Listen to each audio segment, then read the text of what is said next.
Hi, my name is Christina Davis. I'm the Women's Program Manager here at the McShin Foundation based out of Richmond, Virginia. So when the women do come here to the intensive program, it starts with the Director of Admissions. There's an intake process that happens there, and immediately after that, they will go see our med tech. And when they see their med tech, they'll get all of their medications screened, we'll get a baseline on them, and then we'll enter them into the program. The next step is that they meet the Women's Program Manager. When they meet the Women's Program Manager, she'll sit down with them and she will go over what you're going to expect in the program. You'll get assigned a recovery coach, so that's when we formally introduce the recovery coach to the females. So a recovery coach is basically someone that guides them through their program. They're a PRS, which means that they've had the training to be in the position that they're in, and they help to benefit the ladies in a great way. They can get them signed up with SNAP benefits, they can get them, moving in the right direction in their program.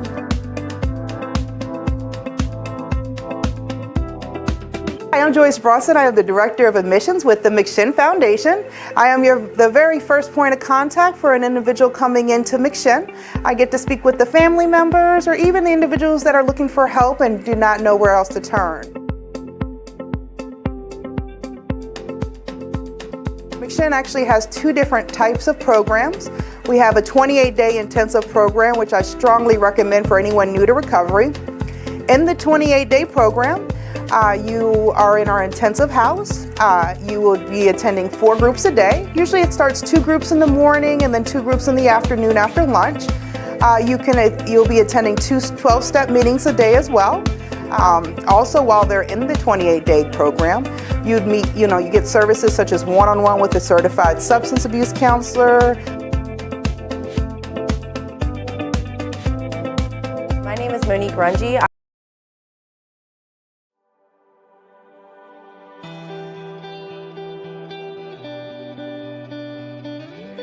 And actually, that makes total sense. Yeah. Because I know me. So that's our life's mission. That's the McShin's mission. You don't have to understand my boundaries to respect them. I'm the president and co-founder of McShin, a person in long-term recovery from substance use disorders. How do you go about fixing the damage in the trust between the family after you get out? Okay, I gotta work on that. Celebrating my 6 months. Didn't have cake. Yeah. Gosh, showed up.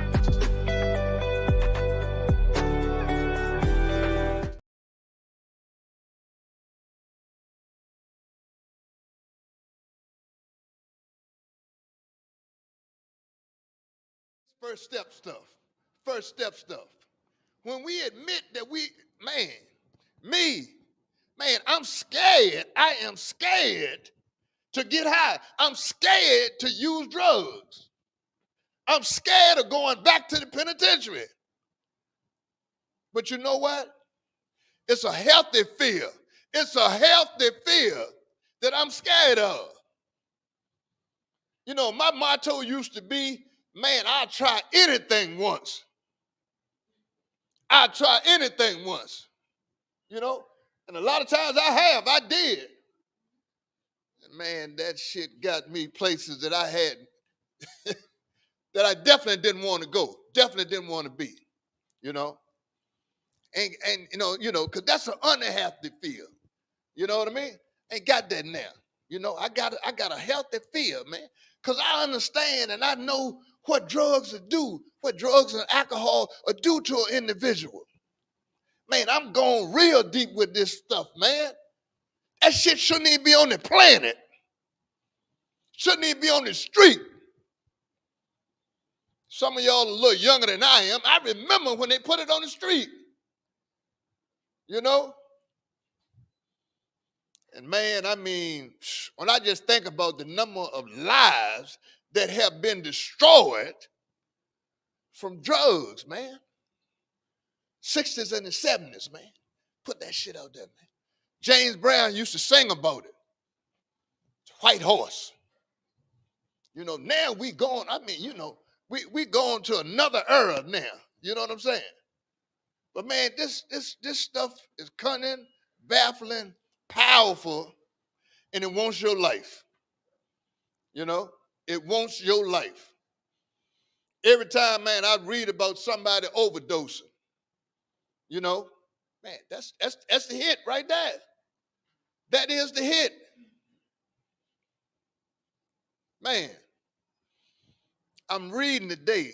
Man, I got that thing in my phone, man. And it talks about our intelligence, IQ.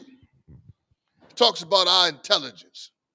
It also talks about our SQ, our EQ, and our AQ. Boy, I'm getting deep now. Stay with me. Stay with me. I'm getting deep now. Intelligence quotient. Now they got called adversity quotient. Adversity Q, AQ. How many people can go through adverse situations and come out on top? Oh, and what they meant, what's your adverse? What's your AQ? And they mention how many people give up. How many people give up? Some people give up on their family, give up on what they doing. I'm looking for this. I want her to read this.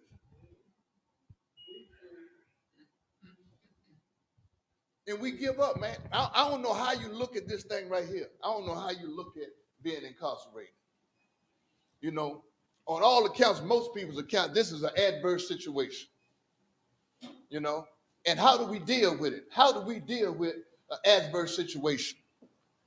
I mentioned earlier, man, about asking for help. You know, we need help. I need help. You know, and I try to get that on a daily basis.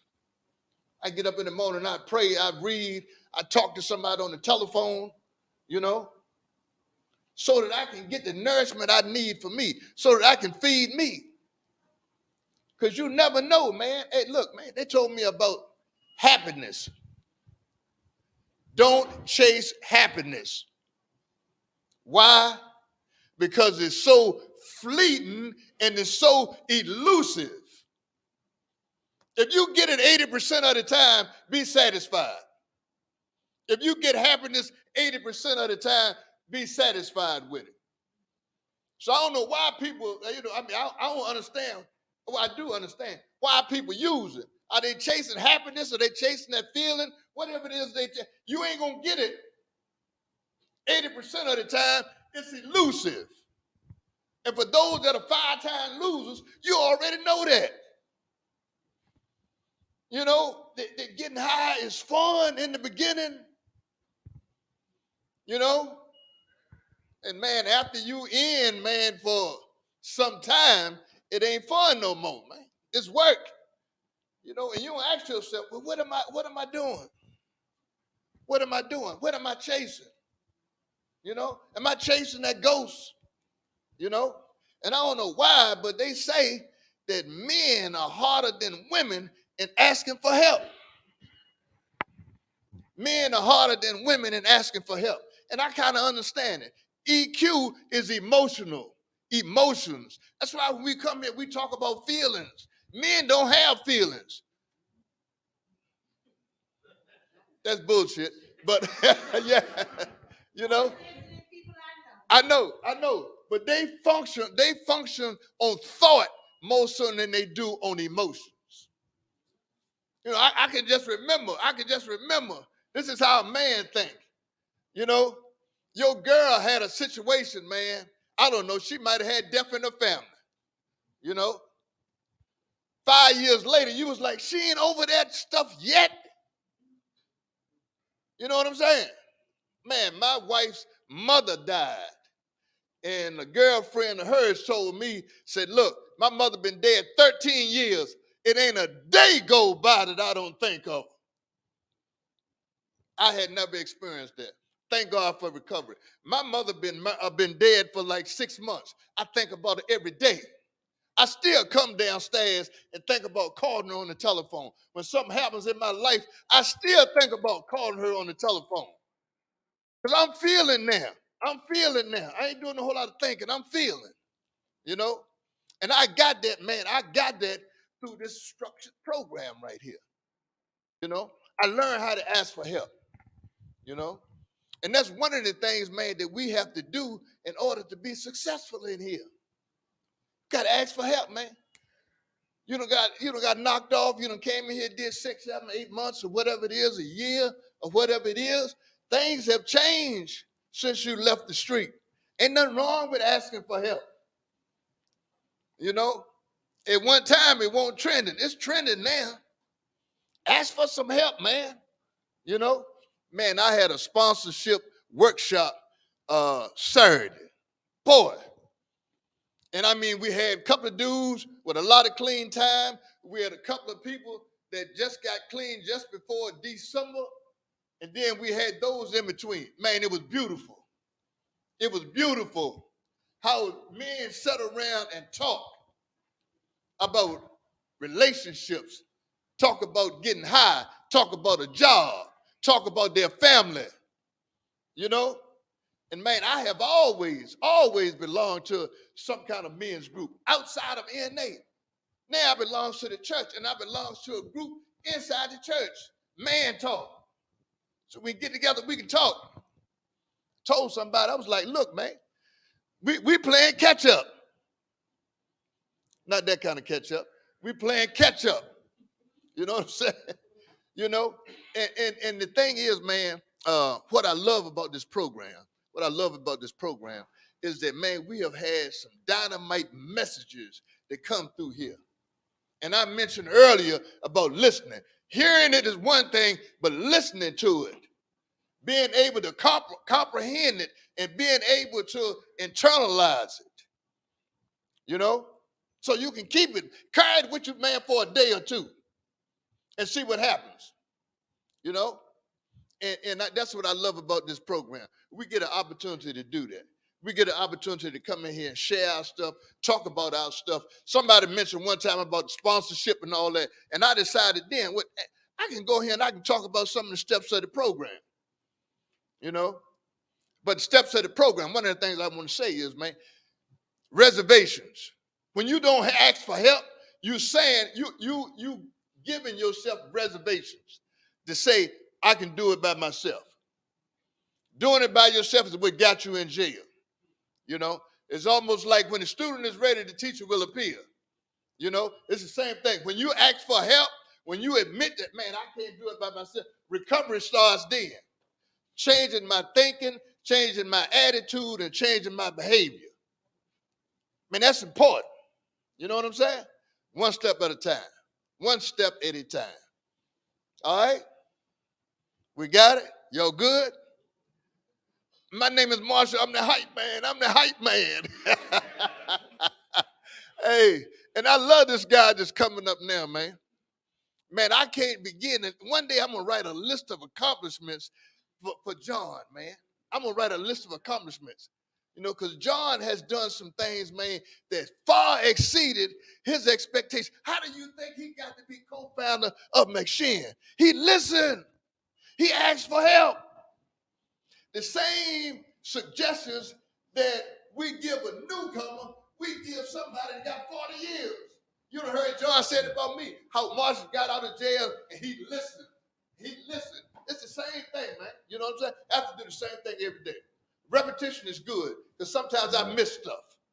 You know what I'm saying? Right. I miss it. You know what I mean? But that, man, if y'all don't know, some of y'all that just got here, I see some new faces, 1 or 2, 3 new faces. This is John Shithouse, co-founder. Thank you, Mark. My guy. I love this guy. Man, I tell you what, they don't get no better than Marshall. Trust me. I love this guy. Fully retired. And I bet you spend, when we're really running good in the jail, 20, 30 hours a week. I mean, it just don't get no better than that. The man's like an energized bunny, man. I appreciate you. Next time we're here, we're going to have donuts. We're going to have donuts. Are you sure? Wait a minute. We're going to have donuts and a couple of salads. And some salad. Yeah. Robert looks after you. Anytime we bring donuts, he wants to know, so he can bring you a salad, man. Yeah. So and look, he's on top of it. So you know, John makes $1 million a year. Don't believe that for I a know minute, man. But I'd be in the Caribbean right now if I made $1 million a year. But me and John have been friends for a long time. I have never asked him for any money. Never asked him for any money. No reason to. No reason to. You got more than I got, man. Because what he gave me, $20, what he gave me was more valuable than money. That's true. You know what I'm saying? That's what you get from each other, more value.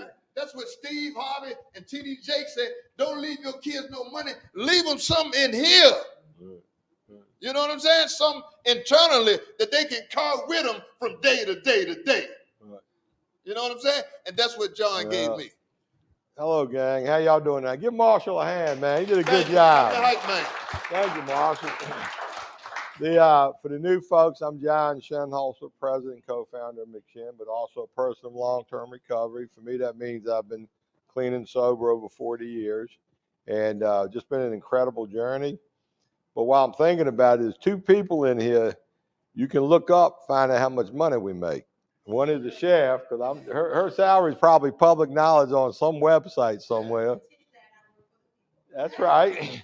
And mine's on a public website too. And I promise you, she probably makes 2 to 3 times more money than I do. So all you got to do is go on the IRS, nonprofit, you'll see McShin. And I think last year it was $83,000, something like that. Sounds like a lot of money, but when you take out taxes and you factor in what I give away, it really ain't that much. But it is more than probably what a lot of people do make. But with inflation, and I haven't had a raise in 3 years, I mean, it catches up to you. On the way up here, I have a politician today phone me. These kids are in the back and can testify to what I'm saying. They call every day, you know, will you contribute to me? Will you help me out? And I keep them on the phone as long as I can, you know. This probably had a 15-minute phone call with this lady, and in the end, I said, just text me your info, and I'll do something. But anyway, that's a different topic for a different day. Before we get going, once again, and as always, I cannot be more grateful to Sheriff Gregory and Henrico County for letting us come up in here and carry our message of hope. That means a lot to y'all, I'm sure, but it means more to us, because me and Marshall, the reason we stand up here clean, with 75 years between us, is because this is what we do. And we don't mind doing it, and it gives us another day. You ain't going to keep what you got unless you give it away. But I always like to invite the sheriff to come up in here and just say a few words if she's got a few words to say. And I'll be honest with you, I never get tired of listening to her. I really don't, So we always like to have you. You can't thank people enough that pour into you. So that is why I always take this opportunity to say thanks to John, thanks to Marshall, thanks to the back row folks that come in and fill in, because they're not just giving you a message of hope, giving you tools to use. They're showing you. Like, these folks don't miss. We had the holiday, think, let's take off. We won't meet this too. No, that's when they go hard. They not only meet with y'all, they meeting in the community. They back at McShin. Like, they are real living examples of, if you work this program, you give it away to keep it. Service. It's a big part of life, and having a fulfilling life is being of service to others. It does something to you. You can't be in here. You can look up my salary, but like John, most of my salary I give away. Because that's what makes my life rich. What I can do for others, pouring into others, helping others make a way. So again, thank you, John. Yeah, thank you. I look forward to this, and know when I miss, it's because I'm double booked. And I can't be in two places at one time. Worry. But I also go back and have the opportunity to watch it later. You got Pam showing up in your absence. Yes, so and Pam whether is it's always a Friday here. or not. Thankful to Pam. So thank you. Thank y'all. Thank you, Sheriff. Give her a hand. And think about this. A lot of y'all been in and out of jail before, and you've probably been through some programs. But seriously, how often do you get such consistency with the sheriff that not only lets us do what we do, but she shows up pretty much all the time? And so you are fortunate enough. You got people in your life that they do care. But at the end of the day, you're the one going to have to do the work. We can help you all we know how to help, but you're the ones got to do the work. And that's going to bring me into introducing our speaker tonight. I personally think Simone's got a very powerful message. And I say that because she did the work. Because I met Simone about 5 years ago. I'm not sure how long it was. She came out of jail with nothing, shows up at McShin with nothing. And this woman, you know, I heard her, I was at a meeting the other day, and perseverance came to my mind. And but she was a speaker in a men's meeting. So I'm thinking she's a bit crafty to be in a men's meeting as a female being a speaker. But the message she said, I kept thinking, oh my God, you know, this woman has really launched in her recovery. And, you know, so you're going to hear a message of perseverance. You're going to hear a message of this woman scrambles. You know, this woman did what it takes to take care of her children, her mother, herself. And I was so impressed when I heard that talk. I mean, I got your number right away. I said, look, you got to come speak at the jail, man. And so without further ado, I'll give you Simone. Come on. I watch your money. I know there ain't much in there. It ain't too much. I'm Simone and I'm an addict.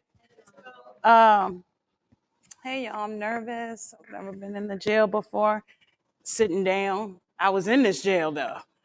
I was in this jail 5 years ago, almost 6 years ago. And when I left this jail, I had an ankle bracelet on, $10,000 bond, and a bed at McShin. And when I was in this jail, I wasn't as fortunate. I didn't get a program tier. I know none of that, right? What I had was a mother who had my 3 children. What I had was a lawyer who knew me since I was 5 years old, because I'm the baby of 5. So my brother that's 10 years older than me, he needed lawyers quite regularly. So that lawyer happened to know me since I was 5. And he represented me and he got me a bed at McShin. And my clean date is 4/20/2017, right? That tell you what type of person who get clean on 4/20, but I got clean on 4/20. So in the process, right, active addiction whooped my ass. It whooped my ass. Like, ain't even no whole lot to that. At the end of my road, I was locked in a room for 3 days because I had become okay with being a weekend mom. And I kept telling myself, I just got the flu, I just got the flu. Because I knew how to stop, I didn't know how to stay stopped. And then indictments came. I guess my higher power said, I'm going to show your ass how to stay stopped. And then I was incarcerated. And then I was at this very jail, right? And then I got to McShin. I was in this jail for maybe about 5 months. But I was always in and out of jail. That wasn't new for me. You know, how sick did I become that I had given birth to 3 kids, but in my mind, I could do jail time? That's fucked up. That's crazy, right? I gave birth to these children, but my mind is telling me I could do jail time. Well, Simone, when you're doing jail time, who got your kids? Who's showing up for them? You, your mama's baby. She done had 8 heart attacks, flatlined 6 times, and she got custody of your oldest daughter, and now you want her to have your youngest 2, and your youngest don't even walk yet. But you could do jail time. Their father, the youngest 2's father, right? I was married to him. I'm in an abusive relationship. And my mind told me they better off over here because he got that woman and she got the house, right? So they'll be more stable over there. This the lies. Like he was talking about the rationalizing and justifying the most outrageous behavior, right? Because where I wanted to be at, the truth was I didn't want to wake up and feed y'all every morning. I didn't want to have to be responsible. I wanted to get what in my brain I needed. Because at that moment, I didn't need them. They don't need to see me like I could make up some crazy shit. Whole time, I'm okay with y'all being around a dude that'll take a TV off a wall and throw it at me, right? And I stay with them. I stayed with them. In spite of fighting in front of the kids, I'ma stay with you, right? We both using. I'ma stay. We got the kids. But when the girl answered the phone and she said, what you doing calling my man this time of night? And I said, I'm calling my husband. That's what made me leave. Is that insanity or what? Not fighting, not using, not being unmanageable, but another woman. But then I did some work, like that step work. And I was like, oh shit, my ego was more important than my kids. That wasn't nothing but an ego. Another woman answered your phone? That was my pride got hit. And I couldn't take that. I couldn't take that. Like, who you think? You tried to play me? But I was okay with the fighting. That's it. So at the end of my road, when I made it to McShin, I got introduced to a program called Narcotics Anonymous. And that shit saved my life.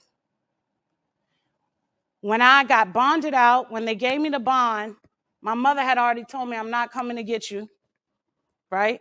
She said, I'm not putting my name on no more bonds papers. And the lawyer begged her to come get me, right? He loved me. I'm like his family.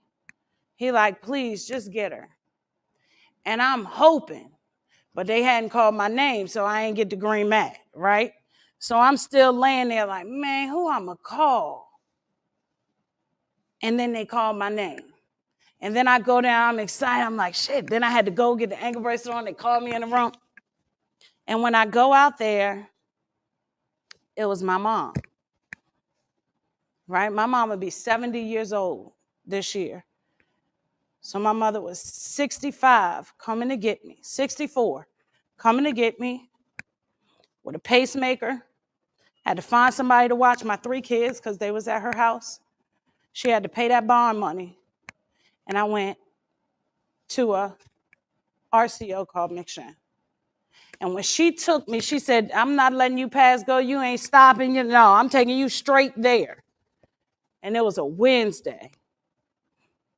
And on the ride there, right, like I'm looking at her, my dad is already gone. And she says, listen, I can't do this no more. Like, if you don't do something different, you don't have me no more. I'm out. I'm done. Because I'm sick, I'm tired, and I'm too old to be raising a baby that ain't even one.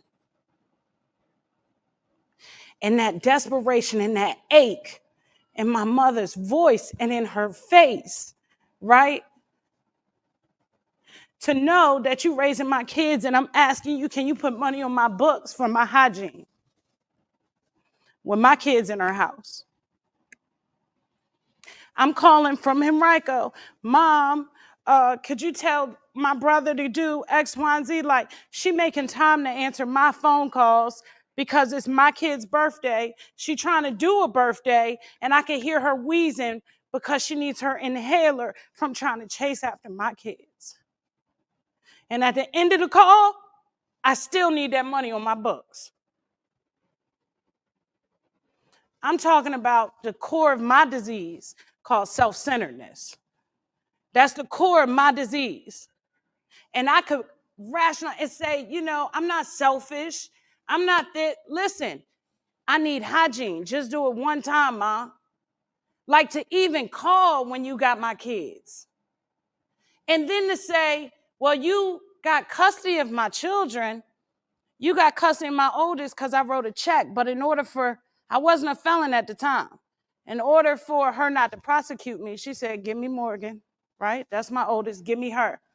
And I hadn't been a felon. So I told myself, yeah, I'm going to just go ahead. She'll be better off with my mom anyway. The lies I told myself, she'll be better off with my mom. But the truth was, I didn't want to be a felon.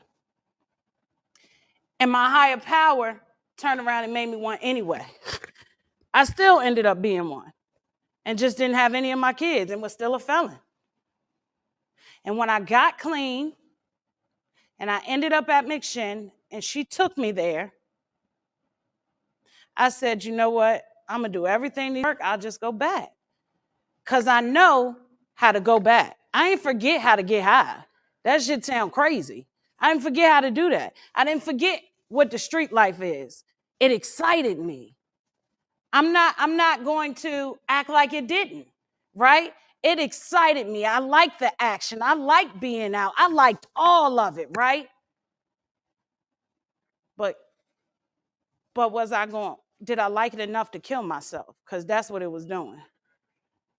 Do I like it enough to kill myself? Well, all right, y'all said I could find a new way to live. Teach me. I'm willing. Why was I willing? Because at the end of the road, what am I going to do? So I get to McShin, I get a sponsor, and on a Wednesday when I got there, it was this little short lady. And man, that lady sponsored me for the first 3.5 years of my life, and she is still in my life today, right? And that lady that I found in the rooms of Narcotics Anonymous helped save my life. Now, my perception, my thinking, my father was a pastor. This lady is gay. She's short, like she a stud. You know, this other book I'm familiar with, it say you're going to, listen, fuck all that. My whole family like, man, you helped save my daughter's life. We don't care nothing about age, race, sexual identity, creed, religion, or lack of religion. We don't care nothing about none of that. They was like, Simone, what's your problem? How can we help you? But I didn't know how to ask for help. And he was just talking about asking for help. So this lady is teaching me how to ask for help. Because when I got dropped off, Henrico lost my clothes. I didn't even have clothes. I had my shower shoes, some sweats, and the gray sweat. That lady went to different NA meetings and said this about what size she wear. That's how I got sneakers on my feet. I lived in a recovery house, and some of the girls at McShin was like, hey, you might could fit my shoes. I didn't have nothing. I had nothing. I didn't have a license. I didn't have a car because I couldn't keep insurance on the car. So I kept getting hit with SR22s and then paid the $500. And then, man, unmanageable. I get taxes, pay the SR22, get the insurance just to let it go and be back in the same spot.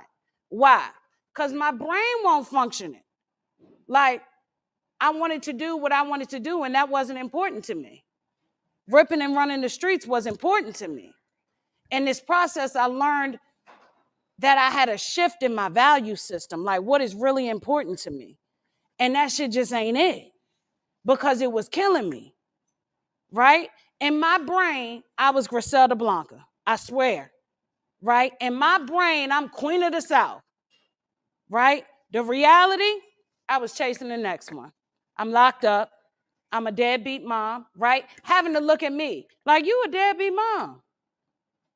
You don't have them. You see them every other weekend. You're not paying child support. You're not there for your mother. She got a fucking pacemaker trying to help a baby learn how to walk that you had. That you had, Simone. Really? So I got what I got when I did what I did. And as I get some clothes, I get some shoes, I start going to some meetings. They tell me, like, get a home group. So I do that. I started doing some service work. So people started recognizing me. I'm going back and forth to court, back and forth to court. Still coming up here every week. I got to pay for my ankle bracelet every week. But I don't got a job yet. So who paying? That mama. That mama. So now my mama is paying, I think it was about $70 a week. Still remember, for a year with no job. Okay? And she still got the kids. My oldest, the youngest two with their dad. But I'm trying to do something different. So I'm staying clean. I'm saying, like, I don't know. They got me some clothes. I got a job. And man, I get a phone call one day. Boom, boom, boom. It's the kids, my two youngest kids' grandma said, they kicked in the door and the kids was there. I live in a recovery house. I'm Ubering to work. I don't have a job. I don't have a car. And some women, I had just finished court. And let me tell y'all something about me going to court. I had Judge Yaffe. I know, tell me about it. But let me tell you, They giving out time. I'm just listening to them. Give out time. Give out time. Like, God damn. Okay, this is a true story, and I'm sitting there and I'm nervous. And my lawyer's like, just relax. Man, do you know that the people in Narcotics Anonymous have wrote over 50 letters on my behalf, sent them to my lawyer, and he gave them to Judge Jaffe, and Judge Jaffe took a recess in the middle of handing out all that time to go read those letters. And when Judge Jaffe came back to the bench, he gave me some time over my head, and he gave me indefinite probation, right? But he said, I think you really got a chance. But I would hate to see you in one of these obituaries. So I'm going to keep continuing your case. And every time you come back, if you come back clean, you got a shot. But if you get locked up, it's up to you. He made me a court date 6 months later, and I was still clean. And man, that man asked me to walk up to the bench, and he shook my hand. Narcotics Anonymous showed up for me in the courtroom. In the courtroom. Right? So then I was like, okay, great. Now I got time over my head, indefinite probation, still don't have a license though. And maybe about 3 months later, the door gets kicked in and my youngest 2 kids are in the house. So I go to the courts. I'm like, I need emergency custody. We show up to court. Bottom line, judge says, are y'all clean? I said, yeah, I'm clean. He said, yeah, I'm clean. He said, go downstairs, take a drug test. I pass, he failed. I get him on the spot. Like, but look, the power of just staying clean. Like that, he ain't know nothing about no step work, no spine. He asked me none of that. He said, walk downstairs and go piss for me right now. And I passed and he failed. Automatically, youngest 2 kids back with me, just off clean urine. The power of just staying clean, like that gotta come first. All that other shit, he ain't know nothing about none of these NA words. He don't know none of that. Go pee. He know clean versus dirty. That's it. That's all he needed to know. I got him. Just like that. And after I got the kids just like that, I'm like, yes, I ain't got nowhere to live. I ain't got nowhere to fucking take them. I don't got nowhere to take them. Who come in? My mama. Still got the oldest. Now she took the youngest, and then his mom took the middle child. Now it's 2 o'clock in the morning, same day. His mom called me. He just kicked down my door. He's drunk. He's pulling on the baby. Now I'm calling the cops, and I'm trying to get away over there. But I want to put that on him, right? But the reality is, right, the part I played. Because if I hadn't made a choice to be self-centered for years and years and years and years, they wouldn't have been there to begin with, so that could have never happened to them. So to have to look at that, right, it wasn't easy, but I had to look at it. I don't get to say, I can't believe he. Like the part I play, what did you do? How did it become that, right? Like you was in jail. That's how. You chose to get one more. That's how. You was running the streets. That's how. You was the hustler's girl. That's how. That was more important. I can't just put it on him. I played a part in that. So now I got to go get her. Now I got to think about, oh my God, my baby's like 7. And this dude is like pulling on her. Give me my daughter. Give me my daughter. Right? So now it's 2 o'clock in the morning. I'm waking up my 66-year-old mom to bring her there because I don't got nowhere to take her. My mother's living in Chesterfield. Where I'm living is in the East End, and I work in the West End, and I don't have a license or a car. Right? And at this point, I got maybe about a year clean. So I don't have an ankle bracelet on at this point. I'm putting in applications, but I'm a fresh felon. And my credit is not good. So everybody's saying no.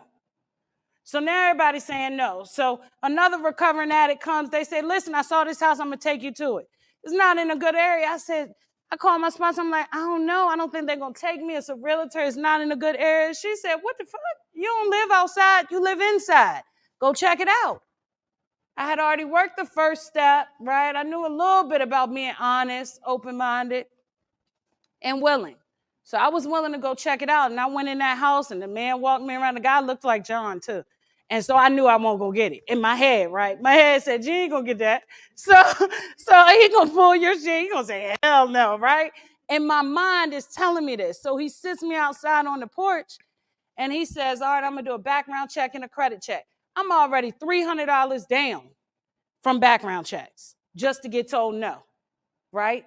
From application fees. Man, I looked that man in his eye and I let him know I hadn't always done stuff right and that I was a felon and I didn't have good credit. I also let him know I got these 2 little kids, man, and I just need a chance. I'm talking about the desperation from knowing that these 2 little kids know they're not with their dad no more, but now they're even more confused, like, why I'm still not with my mama, and the judge said I could go with my mama, right? And the man looked at me and he said, if you give me a letter from your recovery organization, your recovery house, and give me a letter from that lawyer, and I'll give you a shot. I pay my rent on time every single month, right? And I stayed there for almost 2 years on my own. My first time, just me and my kids, no man, doing it on my own. And when I got the kids from their dad, he wouldn't even give me underwear for them. And every dollar I saved is the exact amount of money it took to pay that security deposit and that first month's rent. So now it's about little over a year, right? And I got an air mattress, but a roof over our head. And I got to smile while my 2 kids lay on the side because I couldn't afford the king air mattress. It was the queen. And it's me and my 2 kids on the side. And the women in the rooms had to buy them underwear because I had no money left. And I was a waitress. So I'm like, man, I got to get to work. But I still don't have a license and I still don't have no car. And now I'm living on the south side and I still work in the West End. Same job for a year and I get a phone call that says, we got new management. We can't have felons here no more. I ain't even been at my house for 2 months. I called my sponsor. She said, I'm going to give you 5 minutes to stay in the problem. After that, it's too long getting a solution. You ain't got time to feel sorry for yourself. You got 5 minutes, let it out, and let's move on. Just straight like that, man. The women helped me for 1 month. I was able to pay them back for that 1 month. I didn't have a car and they didn't have a bus stop. I had to wake up every day, rain, snow, sleet, hail, and walk my kids to school. And I did that. I did it, and it was not easy. And I'm not going to lie in y'all's face and say being clean is so easy because that shit is not easy. The same life shit is still showing up. When I laid there and I called them women that's in the rooms that got kids, and I say, I can't do this, man. It's not, I can't, I'm not ready, right? Like, I don't understand how to balance all these bills. They want McDonald's, but after I pay the bills, I can't get them McDonald's. I wasn't used to struggling. I had to ask somebody, how much money do people spend a day? When I'm spending hundreds on drugs a day, how am I supposed to know how much money regular people spend a day? I don't know that. So I had to ask somebody that. Like, I'm looking at these checks and I'm looking at the check saying, this it? This how much money people making? Nothing about it clicked in my head that that's normal, and the way I was living was not normal. Because the way I was living said, it come fast, but it go fast. I had no grip on reality. Like, no grip on reality. Like, that's not real life. So I'm scrambling with these 2 kids, and my oldest daughter will come over on the weekends, man. And then when I got that year, I'm like, Ma, I got a year. They celebrate around here. They give you balloons and cakes and cards and stuff. And she was like, I'm not coming. You ready? I'm not.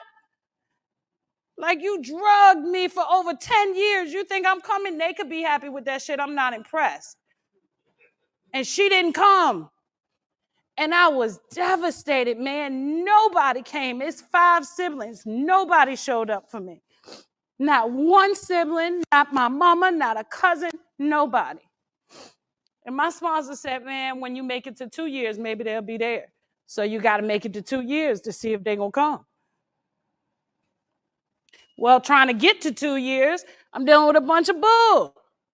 And I'm really not thinking when the dope house is next door that I'm going to make it. I don't think I'm going to make it to see 2 years.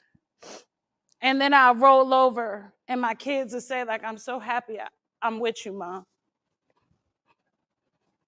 I'm talking about in spite of not being able to get to McDonald's, my ego, my confidence crushed, right? Anytime we go somewhere, I'm talking about simple stuff, doing laundry with a 5-year-old and an 8-year-old and having to take the tubs into the Uber, okay? Because I don't have a washer and dryer.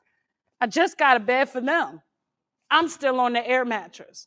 We putting the laundry in the Uber. We got to smush into the Uber, wash, dry, fold, call the Uber back to bring it back, right? I don't have a babysitter. For that, I had a babysitter to keep them when I was at work. My mother said anything extra, I'm not doing it. You hit. When I was going to work, I had a sponsee sister. We had the same sponsor. She would catch a bus from the West End to the South Side to watch my kids for me when I was at work for free because she didn't have to work. And then that sponsee sister thought she had one more in her. And then she was dead, and my kids wanted to know where Auntie was at because she ain't had one more in her. So then their sense of stability is rocked again. So then I got to ask myself, Simone, are you going to allow your actions to rock them again? Because you don't want to feel the pain from losing your ace? No, I can't do that. I got to be strong. Best friend. My kids called her aunt, thought she just had one more in her. Just one more. And then I was pulling up to her funeral. Because she ain't have it. She ain't have it in her. And so when I made it to my 2 years, my siblings and my mother was in the front row. Because they watched me go through it and not use. And every anniversary after that first year, my mother has not missed. Because I stayed in the process. Another recovering addict said, come here. She said, you get to a meeting, I get you and the kids home. I get to the meeting, I'm going home. I'm like, where are you going? She said, hold on real quick. I got to stop at my house. I go to her house. She comes outside with keys. She said, use my car. I got an extra car. You take this car till you can get a car so you and them kids can stop walking. I'm talking about these the type of people that's in the rooms. And I was like, take your car. At this point, I had a license. But it took me like 3 times going up there. I'm Ubering to try to get the license because they said you didn't have to pay the stuff. So I'm like, oh, yeah, I'm in there. And then they said, but you got child support. I said, I'm not in there. So then I had to go to the child support people. I'm trying to get all these letters. And then I go back up there on the 3rd time. And the people say, all right, you got to take the road test. I was like, fuck, I got an Uber. I don't have a car. So then they're like, you got to do the road test. And then that DMV is connected with a bank, and a recovering addict was walking out the bank and said, Simone, what you doing? I said, trying to figure out how to take this road test. They pulled their keys out their pocket and said, you got my car? I said, what the fuck? I'm talking about a new car. I was like, what? This is real life. And in my brain, it was coincidences until I had done some step work, like, right? And that step 2 had me introduced to stuff that wasn't coincidences. It was like higher power, God will kind of stuff. And I'm like, dang, that's real. Because how could you? I had never, out of the 3 times I went to DMV, that's the one and only time I went to that DMV. And it was somebody that knew me came walking out from the other side. I said, what? And that's how I got my license. Because they let me use their car to take the road test. And then somebody let me use their car to get my kids to school. And for me to get to work. I'm working this job and training. I'm making less than $500 a week. In some kind of way, I'm making it work. And I'm like, I can't keep doing this. I don't know why I'm doing this. But God already knew why I was doing it. Because the skill I was learning there, making little to nothing, allowed me to turn that into my own business, and I don't have to work for nobody. All those people told me no, no, no on all these application fees. I stayed at that little minute fee. I was able to work on my credit. So every time some other people don't have to hear no as much because my higher power put me in a position where I could buy my own house off of owning my own business and rent that house and allow other people to not have to hear no. Like I could give them somewhere to go. I'm talking about the girl that didn't even have clothes on her back. I had no clothes of my own. Now I have my own car. I have my own house. I have my own business. I'll have my own true 6 years clean in April. 6 years. When I got clean and made a decision, I'm gonna do stuff on this side, I'm gonna see what happens, right? I ain't found it necessary to use nothing. Because there's nothing that I have needed that the people in Narcotics Anonymous don't have, haven't been through, didn't talk about, haven't shown me. And if they didn't do it, they say, I don't got that experience, but I know who does. You need a job? I don't have no openings, but I know that so-and-so gonna know.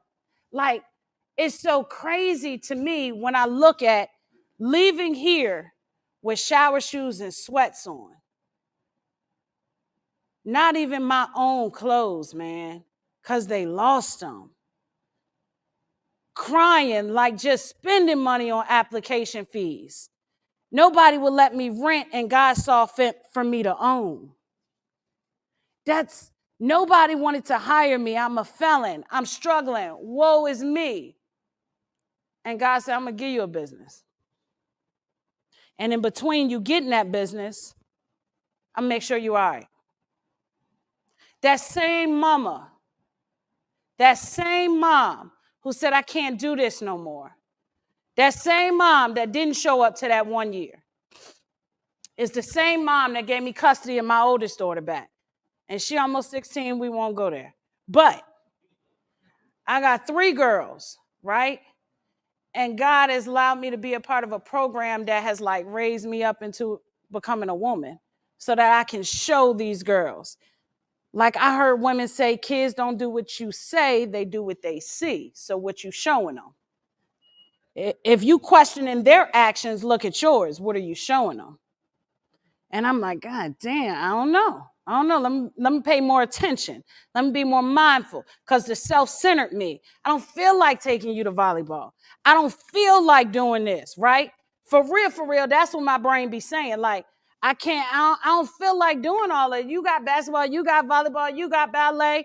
And then I stop and be like, damn, that's a blessing. I get to take you to volleyball.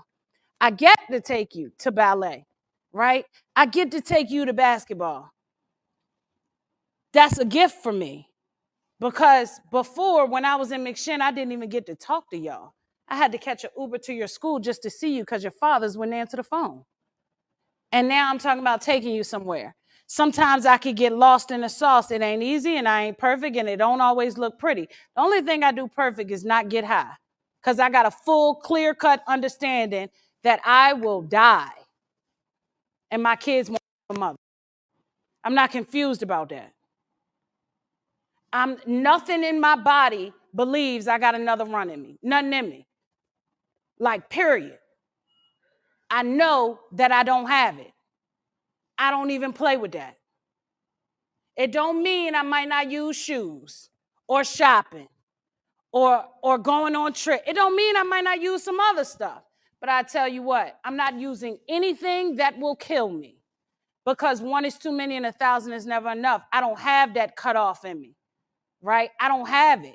It's like a switch. I can't just cut off. I know people that can, but that's not me. That has never been me. That is not my story. That's not how I am. I accept that. And what I have come to learn about myself is it can be something as simple as, when people say surrender to the program, right? I'll be at the house sometimes and the TV remote will be fucking up. And I'll say it might need batteries or something. I'm going to keep messing with it. The batteries, I change the batteries. It don't work. I switch it. I try to restart the remote. I'm going to do 100 things, and I cannot stop until the remote works. I get locked and loaded on a fixed idea. Why the remote not working for the TV? I'm locked and loaded. So as I'm doing all this, until I say, you know what, I'm ready to buy another remote. This just happened last week. Until I say, you know, I'm ready to buy another remote. And then I'll get a remote, right? What I learned about myself is I got to accept that I'm defeated before I will really surrender. Something as simple as a remote. I'm going to put a battery. I'm going to restart the remote.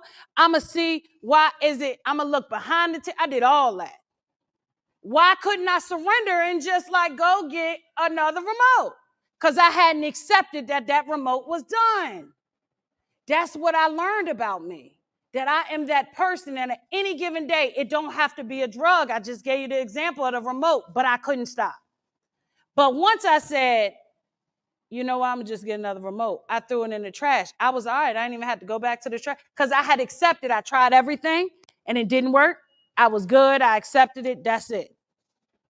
That's how I feel about active addiction. That's how I feel about the street life. I tried it. That shit didn't work. And then I'm over here.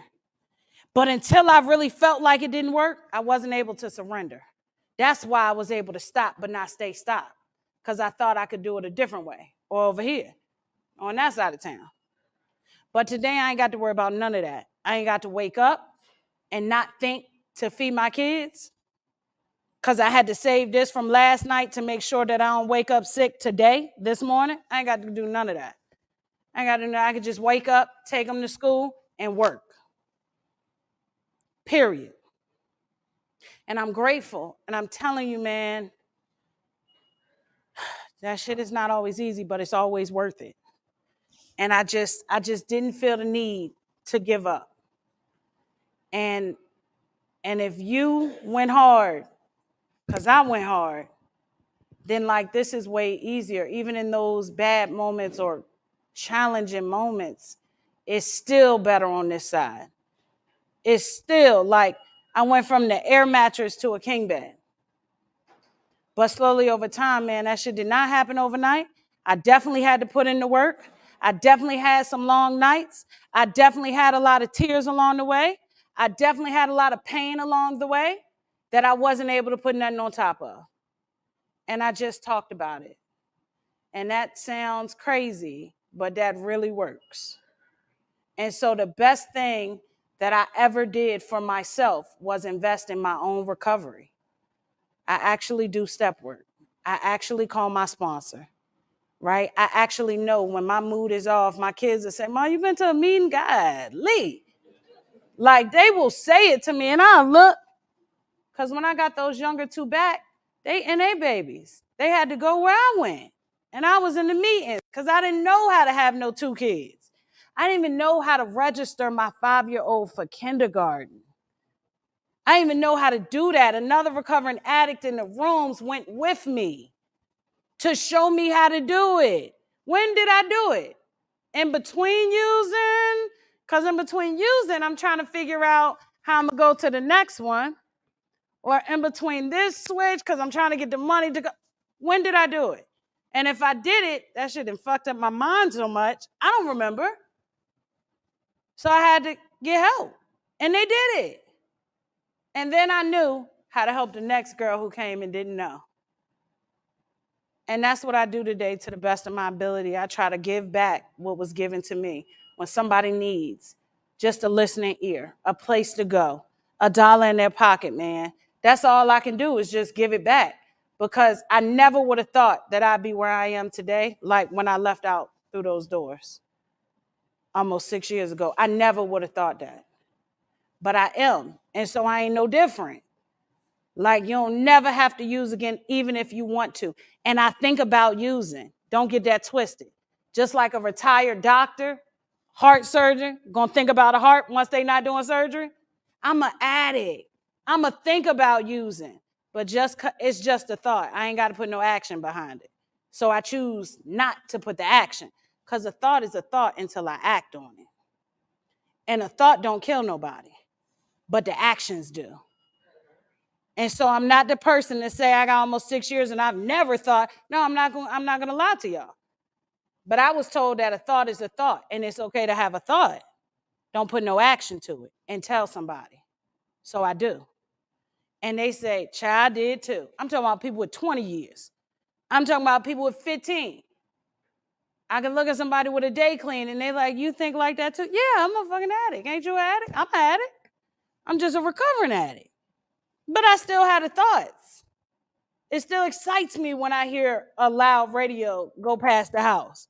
That still do something. Every so often I blast the radio when the kid's not in the car because I don't want them to see me acting crazy. But every so often, I'm going to do that because it's like that's still things I like. I just make a conscious choice on how I'm going to live today. And that's not how I'm going to live today. Just for today. So if y'all new and y'all really trying to get this, man, you can get it. You can get it, man. I sat here. I was using pregnant.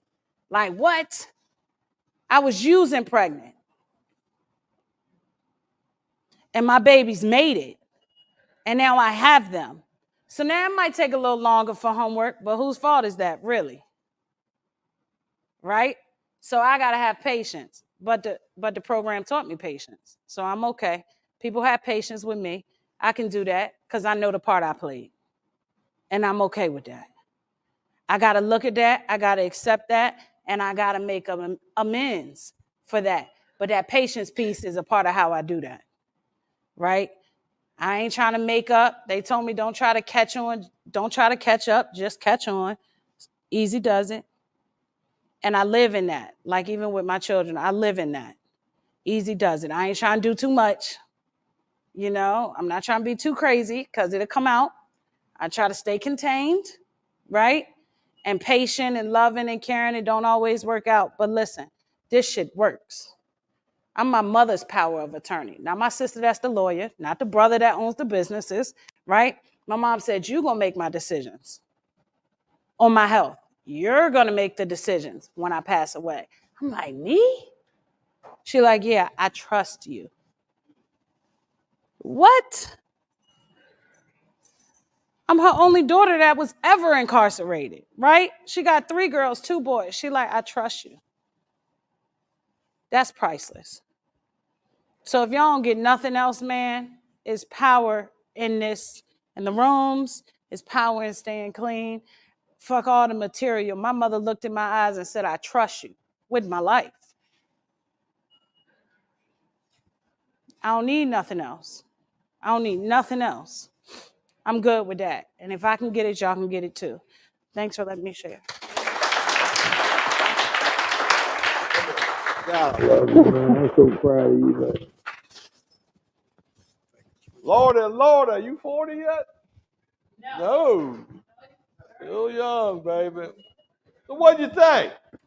I thought that was an impressive talk. It don't get no better than that, man. Let me look.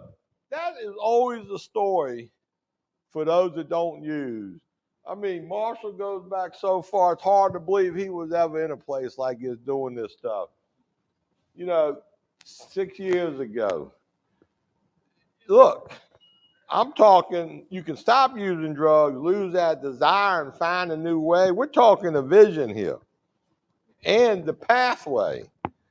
I mean, this is really no-brainer stuff. But before we get too far gone, we got a couple folks here I know want to say a few words. They've been where you're at. They're doing well. I forget your name. Tanya? Come on up here, Tanya. Yeah, give it that mic. You got to speak into that. That's for the Facebook people. Oh, is it? Yeah, so you got to use it. Oh, my name is Tanya, and I'm a very grateful recovering addict. Hey, Tanya. And I was just where you guys are not long ago. Not even 6 months ago, I sat where you guys are sitting. And for me, I listened to the young lady talk about stay and stop. It's easy to stop using drugs, but can you stay stopped? Well, it was real hard for me to admit that I was powerless and I couldn't do some stuff that I wanted to do on my own and by myself without a higher power. So I had to run into a lot of brick walls. I had to run into a lot of jail seats, in and out of those doors, backwards and forwards. And I did a lot of the same stuff that she did, but I'm not going to take up a lot of time. But what I want you guys to get and to understand is this. Yes, it's easy to stop using drugs, but the only way that you can stay stopped is by dealing with the internal. when you're able to come face to face with yourself, with the internal you, whatever it is that you've gone through. Because see, I didn't get up and say, today I want to be a drug addict. I'm 17 years old. I never said that I wanted to grow up and be this alcoholic or drug addict. I said I wanted to be a lawyer. I wanted to be someone that was going to make a difference. So when did that change for me? So when I say that I needed to get with me and I needed to keep the focus on myself and do Tanya's work, when I say do Tanya's work, do Tanya's internal work. I had to go way back to when I was 5 and 6 and my parents argued and fussed and they fought. And I didn't understand then what alcoholism meant at 5 or 6 years old. So what do you do with that? You stuff it. And then my dad dies when I'm 13, and my mom could comfort us through the grief, but she couldn't talk us through it. So what do you do with that? You stuff it. And then some other things show up in life, and you go through some failures and unhealthy relationships, and you make some bad decisions, and you don't love yourself quite enough, and you don't have the confidence that you need to get that job or to make it into school. And you stuff these things and you hold on to them, and they turn into what's called ACEs, adverse childhood experiences or traumas. So in order for me to stop using drugs and not feel that I need to find a way of escape or run into a drug or alcohol, what I had to do is do my internal work. And I had to come face to face with me, my demons, my bad choices, my mistakes, my faults, my failures, me not being a good person, me not being a good mother, me not even being a good grandmother or a good daughter to my mom. But what caused me to become that person in the first place? So until I started dealing with me on the inside and learning to be patient with the process and finding the courage and the strength and the determination and the perseverance to go way back when and deal with Tanya, no matter what that looks like, no matter what it looks like for you. I know what it looks like for me. And I still work this process one day at a time because, see, when I lay down at night, I want to lay down, I want to sleep peacefully. Did I harm anyone today? Did I do or say anything that was going to hurt somebody else or hurt myself? Because I don't want to put any more stuff on top of what's already there. But I don't do this thing perfectly, and I'm not going to do it perfectly, and it's okay. And that's me taking it easy on myself. But people show up through the help of a higher power that works through people. And my higher power, who I choose to call God. Because he allowed me to run into some brick walls so that I could understand that once I got here, I could call on some people. Because I first called on him, I cry out and I say, God, help me. And he helps me through a bed in a jail. He helps me through a seat in a recovery program. He helps me through some people that I call role models, like Maya Angelou's, that show up in my life and tell me that be encouraged. But first I have to encourage myself. How can I expect someone to do for me what I'm not first willing to do for myself? I can't expect someone else to make me happy when I don't know what happiness looks like for Tanya. I can't expect for someone else to do for me, to love me, when I'm not able to love myself. And I have to ask myself why. So before I can answer those questions, I have to come face to face and stand in the mirror and look at that woman that's standing on the other side. The hurt, the pain, the trauma, the disappointments, the dislikes, the faults, the failures, the flaws, and all of that makes up me. And once I began to come face to face with my internal issues, my internal demons, my internal pain, then I began to let some of this stuff go. And everything that was once weighing me down, as I began to let some of this stuff go, then I get that upward pull, one day at a time. And see, today when I cry with an agenda. I cry with purpose. I cry because yesterday I wasn't a good person, but today I'm a better person than I was yesterday. I cry because yesterday I was an inmate inside of a jail, but today I am able to come inside of a jail wearing my own clothes and walk out of that door and know that it's okay. I cry today because I don't have to put one in me when life shows up, because God never said, Tanya, life's not going to show up in the form of your kids that you harmed, in the form of these sons that you love unconditionally, or these daughters, they're your queens, or your own life. But he says, no matter what shows up, see, I'm going to be the one that's there for you to lean on. See, these battles don't belong to you, but you've tried to carry this stuff for so long by yourself. But let me help you. Let me give you rest. All I need you to do is stand on my word and do your internal work. I'm here to bring healing. And what that healing looks like for me is one day at a time, working 12 spiritual steps that are set in divine order. It's a process. Recovery is not just about addiction and alcohol, it's a life process. And everyone in life is recovering from something. So I'm recovering from heroin. I'm recovering from cocaine. I'm recovering from unhealthy relationships. I'm recovering from not being a good mom. I'm recovering from not being a good person. I'm recovering from being mean. But today, what I understand is that I can't do this alone. So when things show up and I identify some character defects and some behaviors that show up in me, like some anger, it's okay when I say, let me go and talk to this mental health professional and let them know that I need anger management. Let me go over here and talk to this sister and see how she can help me because she's been where I was. And now today she has something to give me. And it's all about being humble. And humbleness for me means that I'm open and I'm teachable and that there's some stuff for me to still learn as long as I'm living and breathing and here on the face of this earth, because it's about giving back. As I stand here and hopefully I'm helping someone else, I'm helping myself in the process. Because see, everything that's being given to me, I'm able to give back to somebody else. And I want to walk as that example. My kids always say, I don't want to hear about it. I don't want to hear about what you're going to do today because I saw what you did yesterday. I just need you to do it. So I have to keep it real simple. And I have to be forgiving of myself because I've been the hardest person to forgive. My kids said they forgave me a long time ago, but I hadn't been able to forgive myself until just recently. So what I tell my adult kids today, I can't carry your pain. I can't carry your trauma. I can't carry any of what I've done to you. All I can do is pray for today.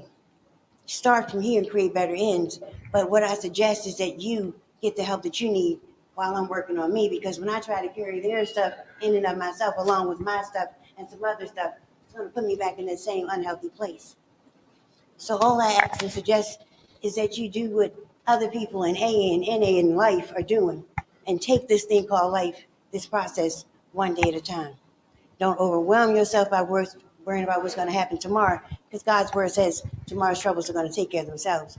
What we have today is 24 hours. What are you going to do with yours? Thanks for letting me share. I'm talking. Wow.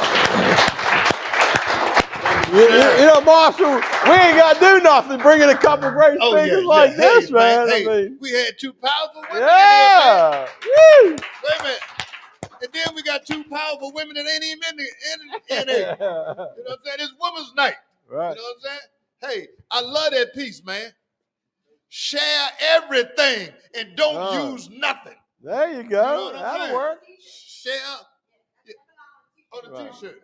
Share everything. Just find somebody to share it with. You know what I mean? And man, I try to give y'all a hint in the beginning about listening. You know what I'm saying? I heard every word, man. I paid listening. attention. You know, we had some powerful messages, man. Thank God. You know, and I love what both of them said, man.